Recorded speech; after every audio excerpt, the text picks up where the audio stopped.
Good morning, I'm Brian Thomas from Evergreen Co-op here in Rocky Mountain House, and today we will be cracking a wheel of Parmesan Reggiano. These wheels, they have been ordered through our organization straight from Italy. Interesting fact about Parm is there's actually only 5 regions in the world, all of them in Italy, where you can make a Parm wheel and it can be official Parmesan Reggiano. There's actually court stuff that went on, and that's how the laws have been laid down apparently. So what we're going to do is we start by scoring the wheel. We have several different tools. We have a scoring tool which will actually cut through the brine, 2 almond tools which will help it with splitting, and then this is our main splitting tool. Goes right down the center and helps the wheel split. If we do it properly, we get the tools in, we give it a little bit of time, and the wheel should split itself. So we'll start with scoring. Very interesting fact about Parm wheels is every Parm wheel is marked on the exterior, and it allows you to know where the Parm wheel was made. You can actually link it back to who was making the wheel. Also, it gives you other markings that lets you know exactly when it was made, how long it was aged, and things like that.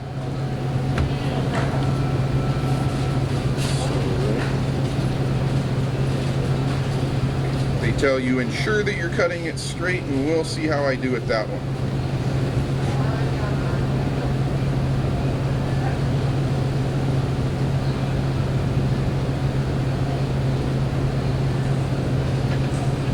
Alright, and now we'll flip it to get the other side scored.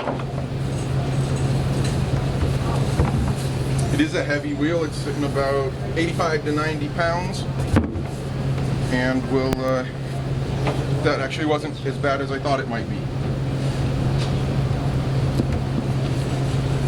Another interesting fact about a Parm Reggiano wheel is it takes about 500 liters of milk to make one Parm wheel. And then I know, like, you walk into the store and you're like, wow, Parm is so expensive. But realistically, when you think about that much milk and then the time it takes in the process they go through, it's actually not that much. The other interesting thing to know about Parm is your average Parm wheel is aged from 1 to 2 years. Which is a pretty decent amount of time, and they say a year and a half on a Parm wheel will give you a fairly decent taste. When you go longer than that, you just get a stronger and stronger taste. So if you're ever looking for Parm and you want something really good, or really strong I guess, get something in 2 years or so. If you're looking for something a little more mild taste, you're looking a year and a half. So now what we do is we take these almond wedges, we put them into the corners, and this will start the breaking process.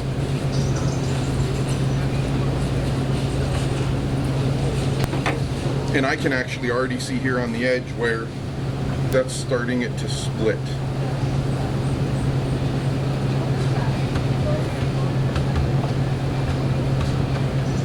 And once you get your almond wedges in the sides, you go right down through the middle with the splitting tool, and hopefully we cut deep enough.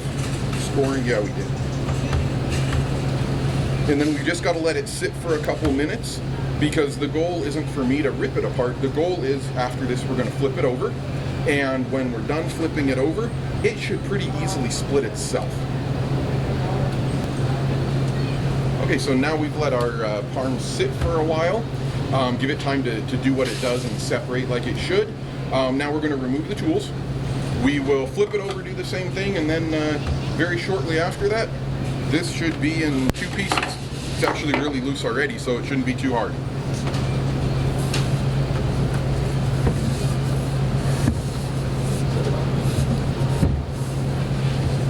Alright, so now we'll repeat the process that we did on the other side, and we will go straight in with our almond tool. On this side and the other.